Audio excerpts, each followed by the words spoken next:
আমরা সবাই ঘড়ি ব্যবহার করে থাকি, কিন্তু আজকের দিনে যে ঘড়ি, সেই ঘড়ি কিন্তু বিবর্তনের পথে আসা ঘড়ি।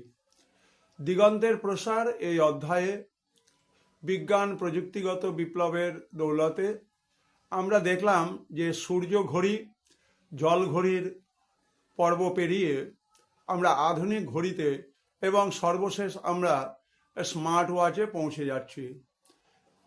In the light off history, ইতিহাসের আলোয় ইউটিউব চ্যানেলে ঘড়ির বিবর্তন নিয়ে ধারণা তুলে ধরা হচ্ছে। মধ্যযুগের গির্জাগুলোতে জলঘড়ি এবং সূর্যঘড়ি ব্যবহার ছিল। চতুর্দশ শতকে বিভিন্ন বিশ্ববিদ্যালয়, বাণিজ্যিক ক্ষেত্র, নগরে সময়ের গুরুত্ব বোঝানোর জন্য সেখানে সূর্য ঘড়ি বা জল ঘড়ি ব্যবহার ছিল। আমরা ভারতবর্ষেও দেখতে পাই, আমাদের রাজস্থানের জয়সলমীরে এরকম সূর্য ঘড়ির ব্যবহার রয়েছে। আমরা দেখলাম যান্ত্রিক ঘড়ি ইউরোপে স্বয়ংক্রিয়ভাবে তৈরি হয়েছে। তার ওজন এবং দোলক দুটো গুরুত্বপূর্ণ বিষয় ছিল ঘড়ি নির্মাণের ক্ষেত্রে।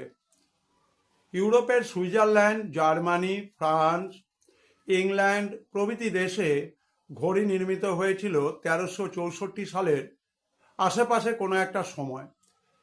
1364 সালে আমরা ইতিহাসে উদাহরণ পড়ছি, ফরাসি সম্রাট পঞ্চম চার্লস এর নির্দেশে প্যারিসের রাজপ্রাসাদের জন্য একটা বিশাল মাপের ঘড়ি তৈরি করা হয়েছিল।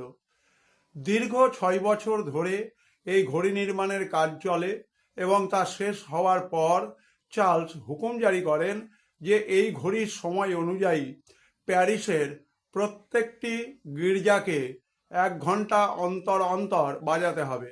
এইভাবে কিন্তু যান্ত্রিক ঘড়ির পথ চলা শুরু হয় এবং তা বিবর্তিত এবং উন্নত হয়ে বর্তমান দিনে ডিজিটাল ঘড়ি, অ্যানালগ ঘড়ি, স্মার্ট ওয়াচ এই সমস্ততে রূপান্তরিত হয়েছে।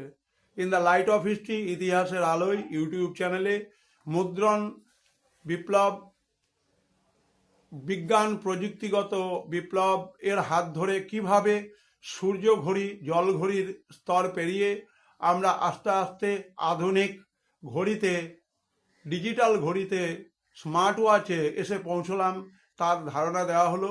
তোমরা সবাই দ্বিতীয় সেমিস্টারের ছাত্রছাত্রীরা ভিডিওটি ভালো করে দেখবে। সবাই ভালো থাকবে, সবাই সুস্থ থাকবে।